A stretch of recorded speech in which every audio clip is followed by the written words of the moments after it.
नाज़रीन असां सां हिकु अहम ख़बर शेयर करे रहिया आहियूं त शिकारपुर जी अदालत धाड़ेलनि जी सहूलियतकारी जे इल्ज़ाम हेठि गिरफ़्तार कयल सरदार तेगो ख़ान तेग़ानी खे 6 ॾींहनि जे जुडिशियल रिमांड ते जेल मोकिले छॾियो आहे।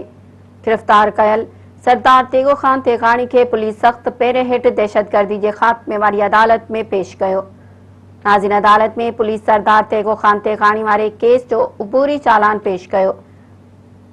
नाज़रीन अदालत पुलिस जे चालान पेश करण बाद सरदार तेगो ख़ान तेग़ानी के जेल मोकलण जो हुकुम ॾिनो ऐं 6 ॾींहनि खां पोइ ॿीहर खेसि कोर्ट में पेश करण जी हिदायत कई आहे।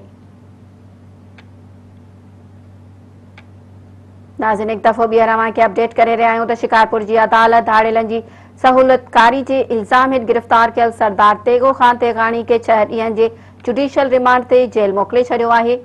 गिरफ़्तार कयल सरदार तेगो ख़ान तेग़ानी खे पुलिस सख़्त पहिरें हेठि दहशतगर्दी जे ख़ात्मे वारी अदालत में पेश कयो। नाज़रीन अदालत में पुलिस सरदार तेगो ख़ान तेग़ानी वारे केस जो अबूरी चालान पेश कयो। नाज़रीन अदालत पुलिस जे चालान पेश करण बाद सरदार तेगो ख़ान तेग़ानी खे जेल मोकिलण जो हुकुम ॾिनो ऐं 6 ॾींहनि खां पोइ ॿीहर खेसि कोर्ट में पेश करण जी हिदायत कई आहे। ख़बर अव्हांखे ॾियूं पिया नाज़रीन त शिकारपुर जी अदालत धाड़ेलनि जी सहूलियतकारी जे इल्ज़ाम हेठि गिरफ़्तार कयल सरदार तेगो ख़ान तेग़ानी खे 6 ॾींहनि जे जुडिशियल रिमांड ते जेल मोकिले छॾियो आहे।